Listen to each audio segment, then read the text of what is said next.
Okay, so now this takes us up to current Sheriff Alex Villanueva because I believe that this whole incident between Lee Baca, Paul Tanaka, and these other deputies kind of opened up the door for a new sheriff in town, and that's where now comes in Alex Villanueva. Do you feel like this is all kind of related, that this whole corruption scandal against Lee Baca opened up the door for our current sheriff? Well, between Villanueva and Baca was Jim McDonnell. So it definitely opened up the Oh, that's door right. for an outsider. Yeah. Yeah. Jim McDonnell came from Long Beach, right? But he's actually LAPD. He was LAPD. Then he went to Long Beach, became chief of Long Beach, and so he was the sheriff immediately after Baca then. Yes, we had an interim there for about, I think, 6, 7 months, 8 months. Not that long though. Yeah, not that long, and then he won the election as an outsider. Yes. And Jim McDonnell only did one term. One term. And he lost the election to Alex Villanueva on the trying to get the second term. Yes. Okay. Let's go to Jim McDonnell then. What's your whole opinion of Jim McDonnell? I met Jim McDonnell many times. I actually interviewed him once. Really nice guy. Mm-hmm. Every time, he's very approachable, very accessible to be an assistant chief of the LAPD. You can give him a call and he's going to answer the phone. Mm-hmm. What are your experiences with Jim McDonnell? Pretty much the same.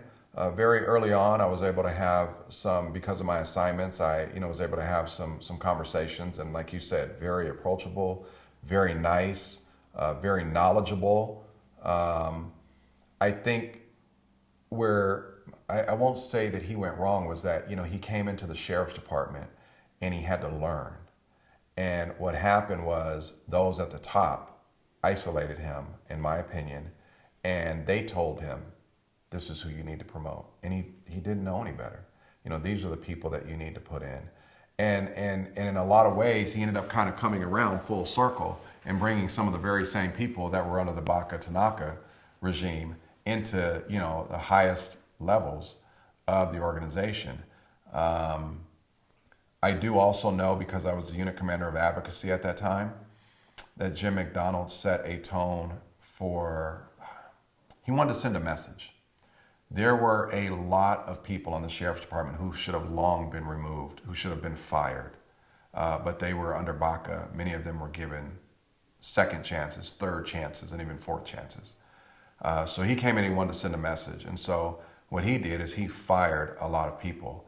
Now, I understand you wanted to send a message, but there's a lot of people that didn't deserve to be fired. So, and being a person that sat in those rooms when those decisions were made, I saw that there were some racial disparities in those decision-making processes. So I think he lost a lot of the personnel, because instead of just saying, we're going to be fair, here you had the pendulum over here with Baca, dozens, probably hundreds of people should have been fired. Now he's swinging it all the way over here rather than bringing it to where it should be. And so I believe he lost a lot of the people. But overall, I think he was a very nice guy, just from, kind of what I understand, as I think he felt like the incumbent didn't necessarily have to campaign that much. And then also Alex Villanueva, you got to remember, this was 2018. Who was the president at the time? Donald Trump. So here comes Alex running as the Democrat, and the reform person, and with a Latino last name. A lot of people just jumped on the bandwagon without doing the homework. And during my campaign, I heard this over and over and over again, even from the Latino leadership.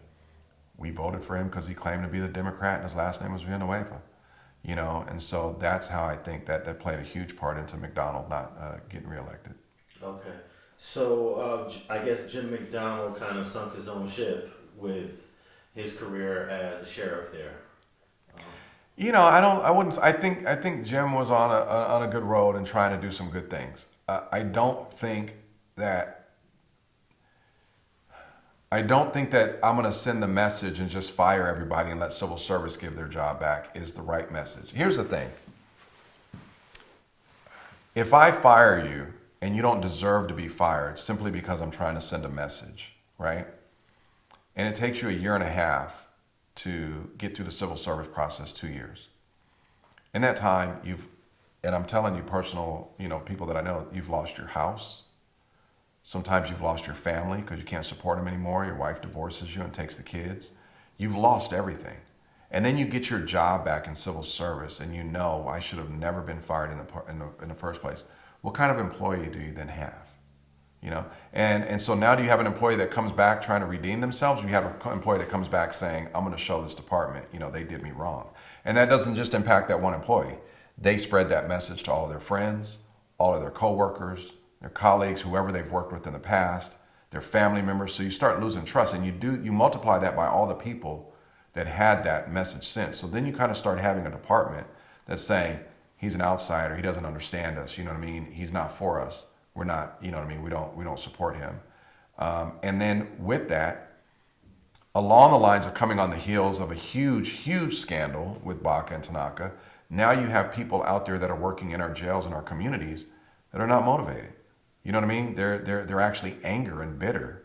And so what kind of service are you going to get? I think there's a lot of variables that really played into this. Again, I think that Jim McDonnell could have been a great sheriff. I think part of the problem was some of the people that he chose for the leadership. And then just from what I remember, I don't remember him really campaigning very hard. I remember him saying, I have a department to run. And he showed up for the debates. He did a great job. He showed up for the meetings that he needed to show up for. But I think he underestimated the political process as the incumbent. That's just my personal opinion from what I've read and what I've seen. I haven't had a conversation with Jim about that. But I really did like Jim, and I think he could have been a great source of reform for this department. Now, Villanueva ran against him in 2018. Was Villanueva currently employed in the department, or did he kind of take a step away? I believe he had retired. Yeah. He had retired, yes. Okay, so... and keep in mind, too, let me just throw this out there, that during that race, there were literally only 3 people in the race. You know what I mean? So that 2 of them are going to make it into the runoff.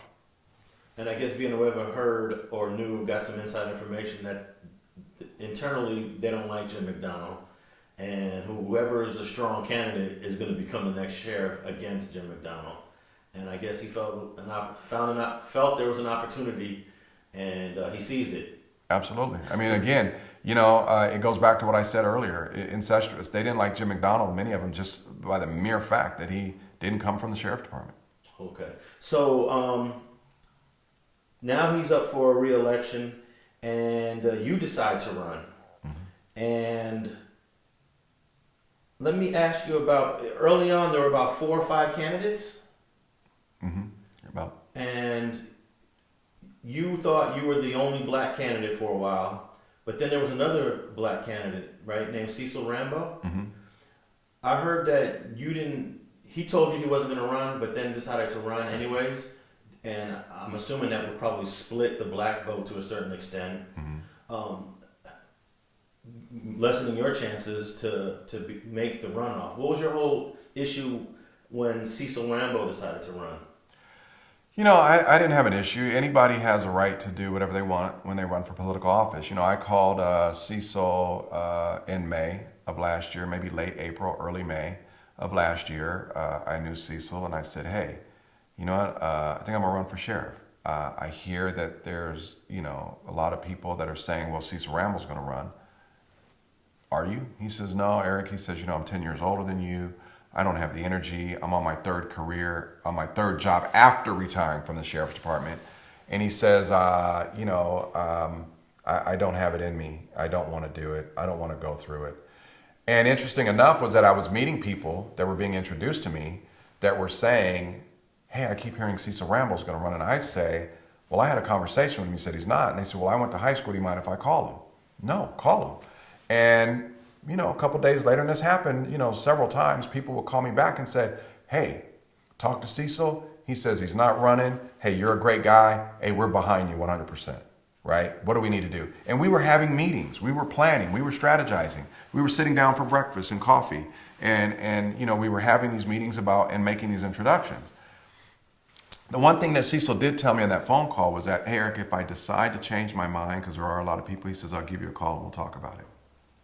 Fair enough.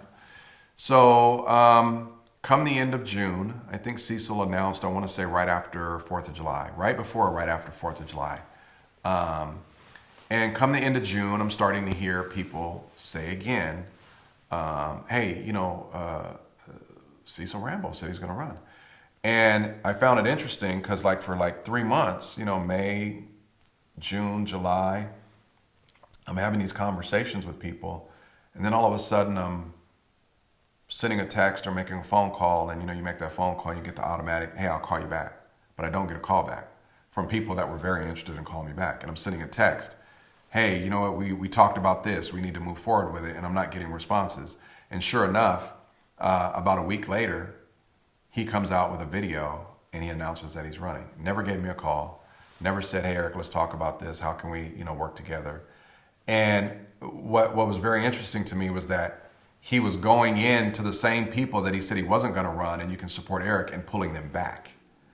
So, hey, you know what? He had a right to do whatever he wanted to do. And so here we are. Now we're, opponents running in the same race. Have you had a chance to talk to him more recently after it's now just determined it's going to be between Villanueva and the guy from Long Beach, Luna? Have you had a chance to talk to Cecil Rhambo since? We've been in the same place at the same time. Interesting thing is that about midway through the process, I had a conversation with him and he called. He says, hey, Eric, I'm just checking in with you. Cecil had a lot of confidence going into this race. He had a lot of backing. A lot of people pushing for him. He says, yeah, this is a good learning experience for you. The exposure may do you well. When this is all said and done, I'll take you to dinner and, we'll sit down and kind of talk about it. I think him thinking he's going to be in the runoff, so I'm still waiting for that call to take me to dinner. No. But I've been in the same place with him. We haven't had a sit down about the experience, no. Now, do you believe that all the backing that he started to get would have been backing that you would have got if he wasn't running, which you were under the impression that he wasn't? Do you feel like you lost some of the support because he jumped in? Well, definitely the people that I was already in communications with that, said they were going to backing, a lot of them backed away.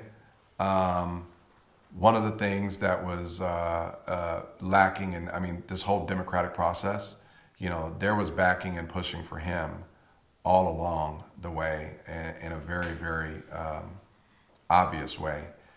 So whether or not I would have received the backing or another candidate would have received it, I don't know.